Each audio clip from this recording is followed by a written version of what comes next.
Bonjour, bienvenue au message lumière de la famille Myriam. Bonjour, moi c'est Marianne. Christian.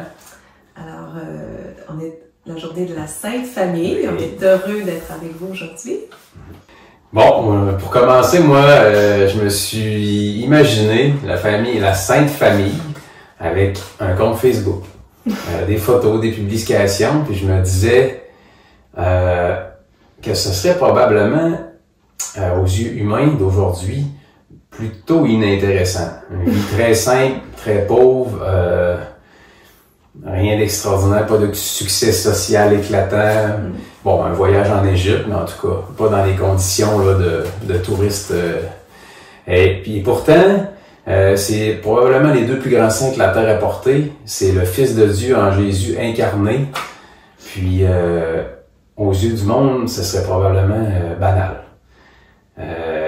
Jésus aurait sûrement pu sortir tout droit du désert aux alentours de 30 ans puis venir sauver l'humanité en allant sur la croix puis en répandant la bonne nouvelle. Mais Dieu, dans sa grande sagesse, a choisi de l'incarner dans une famille. Et s'est soumis aux lois de la vie humaine qu'on a tous à vivre. Vulnérabilité, il a dû apprendre un métier, apprendre des personnes qui l'entouraient. Il s'est incarné dans une époque particulière, dans une culture particulière, où il y avait de la haine, des injustices, toutes sortes de manques. Si Dieu a choisi de vivre ça, pour la majeure partie de sa présence sur la terre, c'est sûrement très important. Ce que ça me dit, ce que ça nous dit, c'est que Dieu il veut faire de l'extraordinaire avec l'ordinaire de nos vies. Puis la question que je nous invite à se poser, est-ce qu'on y croit vraiment que Dieu, il veut et il peut faire de l'extraordinaire avec l'ordinaire de nos vies? Parce que c'est sûr que ce qu'on voit dans la vie, sur les réseaux sociaux et partout, c'est que les vies extraordinaires, c'est ce que la cote, notons. Alors, on le voit par les photos, plus qu'on semble avoir une vie extraordinaire, plus ça semble, on a de l'air heureux. Et il est arrivé une petite anecdote là-dessus. On habitait à Sept-Îles, donc très loin de nos familles, en tout cas assez loin. Et nos enfants étaient en bas de 7 ans, nos 5 garçons. Puis on a décidé d'ouvrir une page Facebook pour que nos proches puissent avoir un peu... voir grandir les enfants. Et donc, on a mis nos photos et la première réaction qu'on a eue, c'est « Ben voyons, vous avez tombé une belle vie, vous autres, vous avez l'air facile.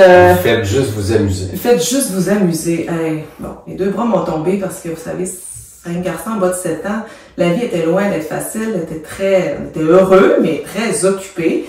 Dans le quotidien, le repas, lavage. Les défis. Exactement. Donc, l'effet escompté n'avait pas été... non, notre vie était bien ordinaire. Et ça nous amène à nous demander aussi, dans le fond, pourquoi que la famille est si importante. C'est quelque chose de quand même ordinaire, tout le monde, la famille. Et pourquoi c'est si important, dans le fond, c'est dans la famille qu'on apprend à bâtir des relations. C'est là qu'on apprend les bases, on dirait, de la vie en société, là qu'on apprend à se respecter, à se pardonner, c'est ça. Donc, c'est important, c'est le tout part. Et il y a une recherche, je suis tombée sur une recherche récemment qui est une recherche qui s'est faite aux États-Unis, qui s'échelonne sur 75 ans. Donc, c'est une des plus grandes recherches qui a été faite. Et la question était au départ, qu'est-ce qui fait qu'on est heureux dans la vie? Qu'est-ce qui fait que notre vie est épanouie? Elle nous comble, c'est ça. Donc, le résultat, on va faire une histoire courte. C'est assez simple, en fait, le résultat. C'est qu'après toutes ces années, ils ont suivi des gens de différents milieux, là, autant favorisés, très favorisés que très défavorisés. Puis, la conclusion, au fond, c'est que si on a des relations, de bonnes relations, d'excellentes relations avec les gens qui sont très proches de nous, spécialement la famille, pas seulement les amis ou la communauté au sens large, mais si on a de très bonnes relations comme ça avec des gens très proches, on est heureux. Et sinon, on ne l'est pas. Peu importe le statut social ou la réussite au niveau financier ou autre. Fait que ça faisait, ce que tu disais, c'est que les relations, c'était ce qui est le plus important. C'est ce qui nous rend heureux. Alors, je trouvais que c'était dans le sujet, la famille, c'est là qu'on bâtit qu'on bâtit des relations, hein, c'est important. Et, fait que c'est ça. L'Église l'a compris depuis longtemps. Jean-Paul II, d'ailleurs, a institué les rencontres mondiales des familles. En 1994, ça fait 30 ans. On a eu l'occasion de participer à 2 de ces rencontres-là. Oui. Puis ce qui ressortait dans tout ça, c'est que chaque famille, dans le fond, doit être une lumière pour le monde, une lumière pour éclairer le chemin de l'Église et du monde. Puis chaque famille a sa couleur. Hein. Ça, c'est très important de le comprendre. Donc, ça rend les comparaisons inutiles et même néfastes parce que chaque famille doit être un reflet de l'amour de Dieu, un reflet particulier de l'amour de Dieu. Oui. Chaque famille, comme on dit, a sa couleur. Alors, s'il y avait juste du rouge dans la vie, mon Dieu, ça ferait mal aux yeux, hein, ou juste du vert, ou juste du blanc. Alors, c'est important que chaque famille est unique et sacrée. Ça, c'est... Et dans le fond, ça se vit comment, tout ça, hein, la famille? Dans le concret, on vit comment, tout ça? Bon, on a exprimé que c'était important. Ouais. Alors, on en a sorti quelques points. Alors, vous pourriez certainement en sortir d'autres, mais ce qu'on pensait qui est important, contempler la Sainte Famille, hein, sur une icône, la prier, l'invoquer, mettre à genoux, qu'est-ce que tu attends de nous, hein? Pour notre famille? C'est une aide que Dieu a mis à notre disposition, il faut savoir en profiter. Bien sûr. Et valoriser le jour du Seigneur. C'est quelqu'un qui disait que le jour du Seigneur, le dimanche, beaucoup de Dieu, beaucoup de famille et beaucoup de repos. Alors, ça nous donne une petite piste pour vivre nos dimanches comme on peut. En fait.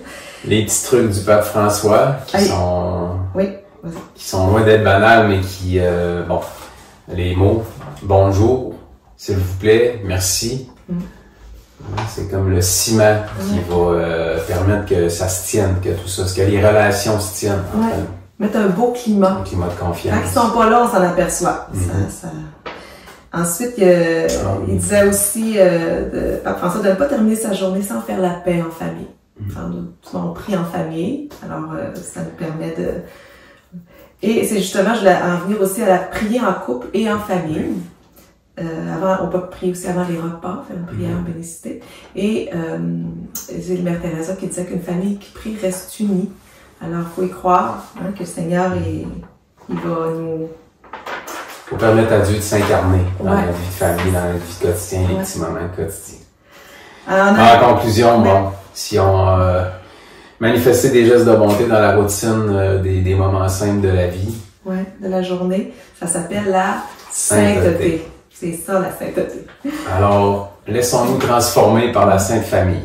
Oui, et on vous remercie. Passez une belle journée. À la prochaine. À la prochaine.